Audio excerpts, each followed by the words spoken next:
Today we're going to look at a little different type of bedding situation, bedding in a hill country type setting. So come to the woods with me and let's check it out.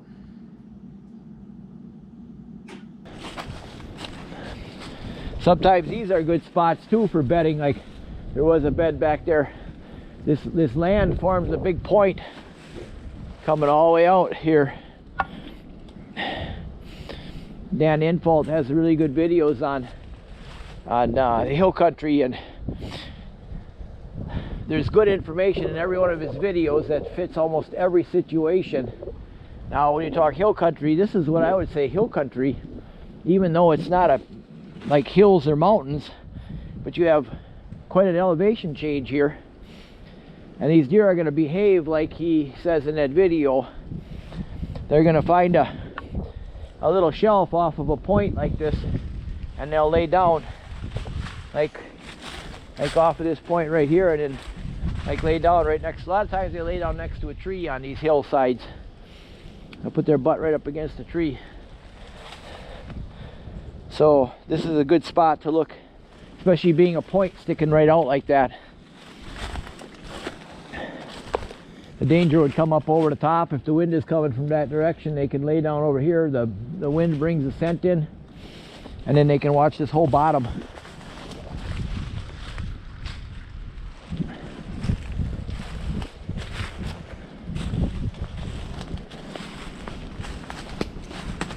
And then your thermals come into play as well when you get into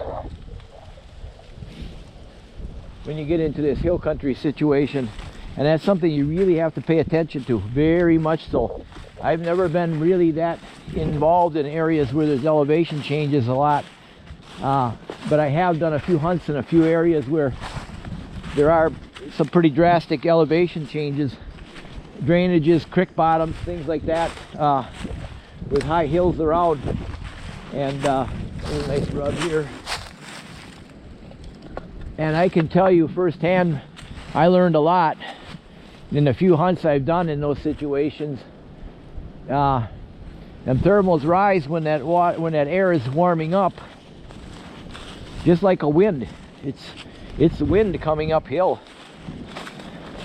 See, and there may have been a buck bedding in here. See, there's that nice big rub there. Look at, there's another one here. Another one there. Now off the back side of this here point, it looks like there's some bedding right here, like a deer had been laying here before. I'm gonna bend down and show this. This area is kind of flattened down a little bit right next to this pine tree here. That, I'll bet you, because if you sit down here and you look here, you can look all the way back up to that field that way. You've got good visibility. You can see this whole valley down here. I mean, he can see, he's like a king on a perch. This is a good spot. How would you approach him? If you came up from the top, you couldn't. And if you look, which makes this even more interesting, your predominant wind is always going to come from that way, the only blind spot on this whole situation. So if he does come in here and lay down, that wind coming over the top is going to bring his scent in, and the rest of the time he can visually inspect what goes on. And seeing that rub is there and this other rub is right here, and this looks like this area has been laid down on here. A lot of times you'll see a big tree or something or a log laying and they'll lay against it, but he would lay here. And this is so far back in that people aren't going to bother you out here. I mean, how often is a hunter going to come in here? This is a really nice hill country example, hill country bedding example. I'm going to kind of work through this a little bit one more time maybe here.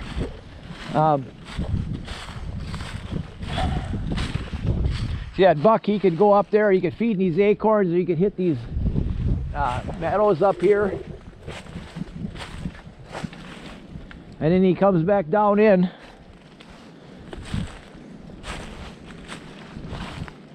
However, his trails come in through here. I don't know how he would work his way back in. Looks like there's some rubs on that one as well.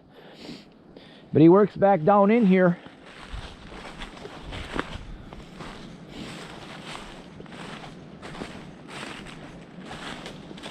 And then he rubs this up here. That's actually pretty nice. This might have been the one that was doing some of that rubbing over there and everything too. He's probably no longer with us. Right here too, see this?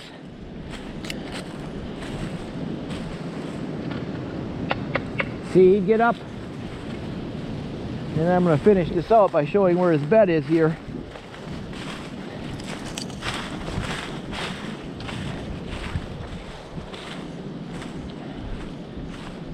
He's going to lay down right here. Right here, as you can see where there was a deer has been laying here. Now, he might even drop down in here further, I don't know. Depending on wind, weather conditions and everything. Here, see, this is all kind of wore in here too. He might lay here too. See this here area here. This might even be used more. This is actually pushed down pretty good here. If you see these beds like this, clean them out for them. They don't know how to do that, and they'll abandon a bed if there gets too much junk in it. So if you want them to keep using it, take them sticks out of there and make it comfortable for them. But yeah, there's been a deer laying here. This is almost more typical. And it could be depending on the wind and weather or whatever. And then, oh, I see, and there's another bed over here too.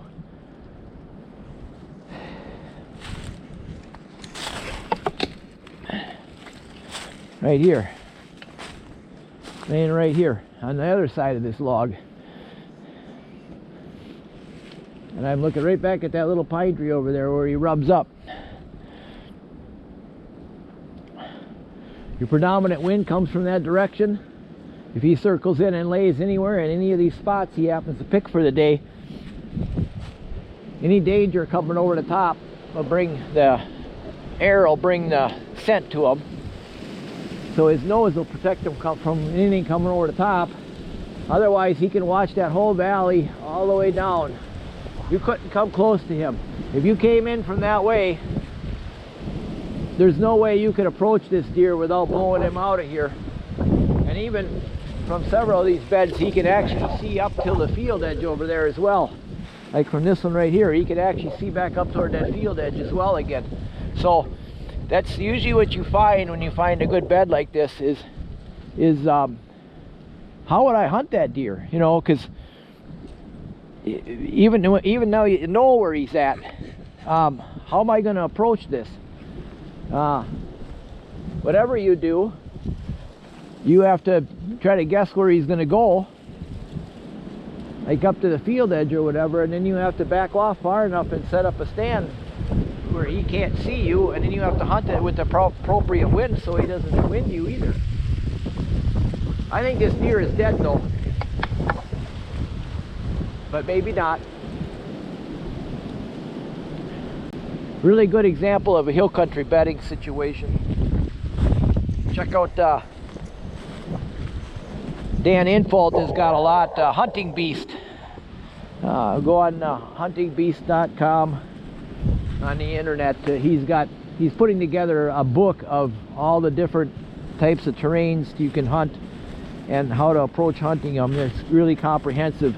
I don't know what he sells his videos for right now. I couldn't even tell you. I'd have to go look. 20-25 bucks a piece, whatever they are. They're worth $1,000 a piece if you're a serious or if you're a serious deer hunter and you really want to learn. There's no fluff in his videos. It's hours of information packed in each one of his DVDs, and you get your money's worth 10 times over.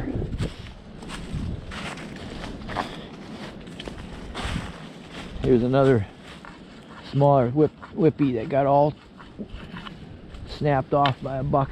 But all these are a year older. It wasn't last season, it was from the season before. So I have a sneaky suspicion that buck is no longer with us.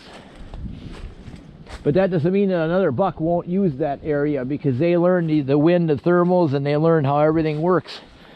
And the next buck will come along, he'll find this area to be a good spot to bed as well. So another one can take over.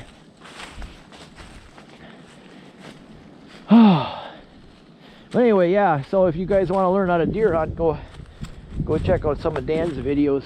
You can learn an awful lot. I wish that there was a Dan Infault around when I was learning how to hunt 40 years ago. See, here you go, right here. Now I'm starting to get somewhere with this.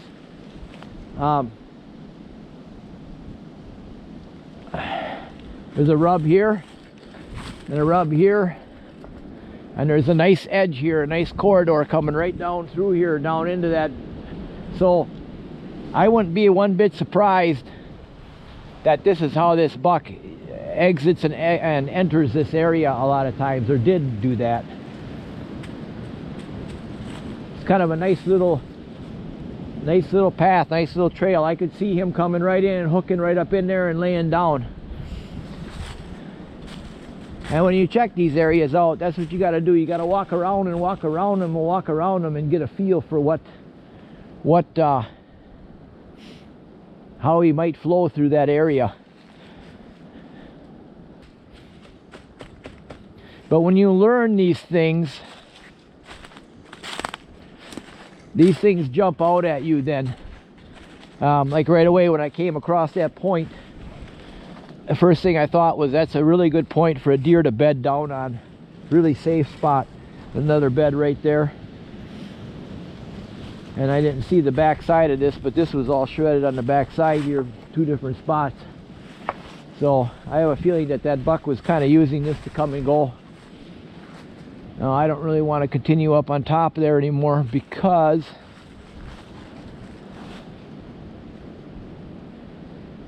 even though I hate to give up my elevation, I see a nice rub down in there and I gotta go check it out. Do I? Do I have to? I have to. Okay, here we go. Here's that rub I saw from up on top.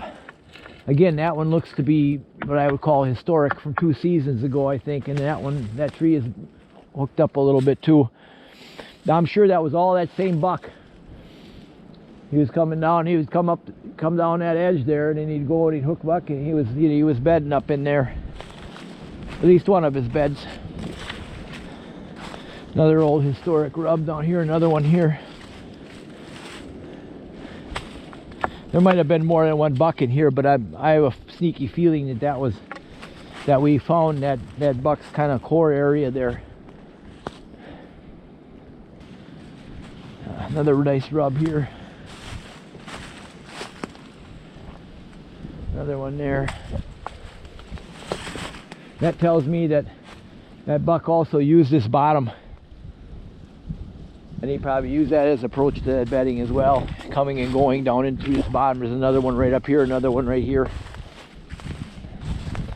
And that's not to say that another buck won't do the same.